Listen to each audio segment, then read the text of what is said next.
Hey there! A topic I would like to discuss is transsexuals and our voices. I don't mean a metaphorical voice. I mean literally our voices. I see some transsexuals put in the time, effort, and even money to look gorgeous, but the last consideration is how they sound. When I started my transition about 8 years ago, there were a few things that I wanted to change. Aside from the physical changes, I was determined to alter my voice. My reasoning for that was even if I looked the gender that I feel I am, not having a voice to match that gender was not something I could live with. So at the same time that I was in the process of getting on hormones, I started to train my voice as well. I did buy into a couple of voice training books. One of them is called Finding Your Female Voice. I consulted this book quite a bit when I first started my voice training.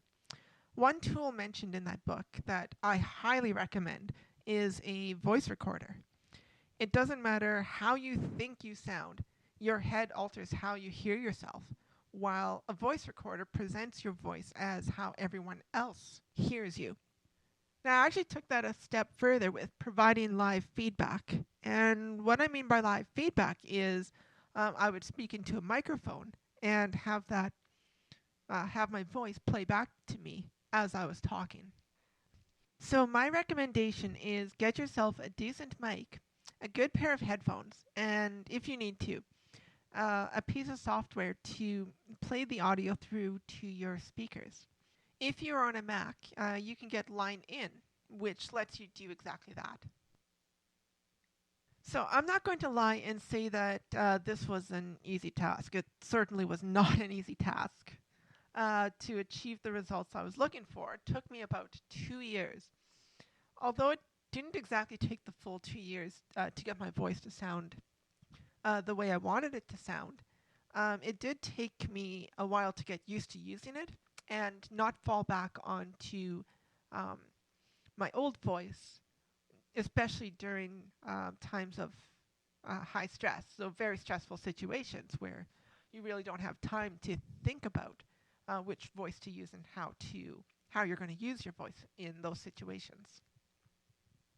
So something that doesn't seem to be brought up at all is what does my inner voice sound like? So that voice that I hear in my head when I think. Does it still sound like my old voice? Oh, hell no. I found that my inner voice actually adapted to sound like my current voice. And it did take longer to change as there was an internal struggle. So my inner voice kept flip-flopping between my old voice and my current voice, so old and new. Um, but once I began using my new voice often enough, it wasn't long after that my inner voice followed. I think that was a pivotal moment where I ended up accepting my new voice as being myself, and that it was more than good enough for me to use, so more than acceptable for it to be part of my new identity. Final thoughts. If you are thinking about starting your transition or have already started, also think about how you want to sound as part of your transition. And even if you have already gone through your transition, you can still consider transforming your voice as well. So for me, it was a big part of how I self-identify now. If I had to do the transition process all over again, I would certainly keep voice training as a top priority. Thank you for joining me. Have a good night or day or whatever.